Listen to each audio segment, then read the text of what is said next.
They asked me to do something simple. To them, it was nothing, an easy favor, a quick moment of support.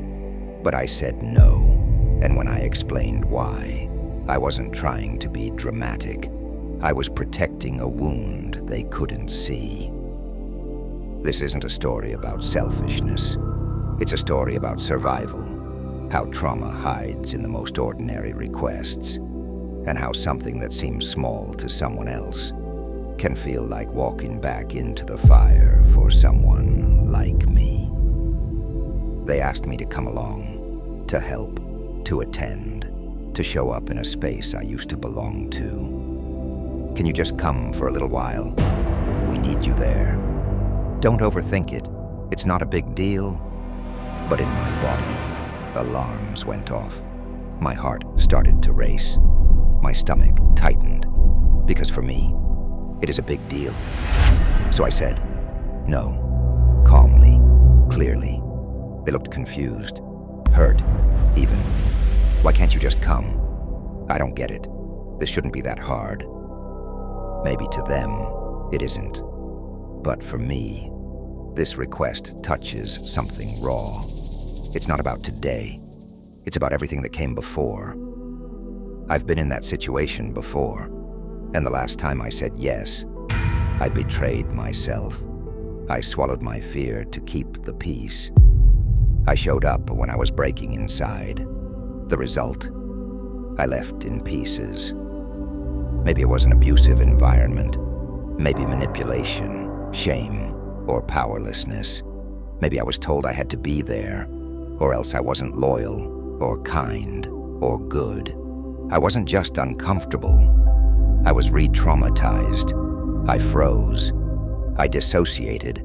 I pretended everything was fine. Afterward, I collapsed. It took days, sometimes weeks, to come back to myself. That's how trauma works. It doesn't live in the logic of now.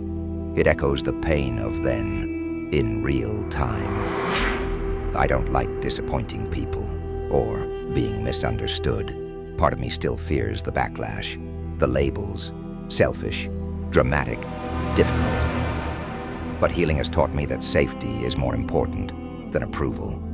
And no is not a rejection. It's a rescue. I wish they could see the trembling behind my voice, the flashbacks behind my eyes, the years I spent surviving situations I should have been protected from. This no isn't about them. It's about honoring a version of me that had no voice. So no, I can't go. Not because I'm weak, but because I've finally learned to listen to the part of me that was never safe to speak. Boundaries aren't walls, they're doors with locks, and only I know which keys trauma has stolen. If you ever hear someone say no, and it surprises you, pause before you judge. Their no might be rooted in a story you've never lived.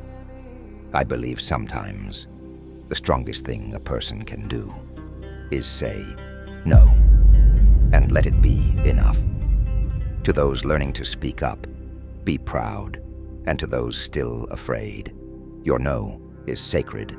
And to those who ask and don't understand the answer, listen deeper, because behind every no is a story, and behind every boundary is a battle that was survived.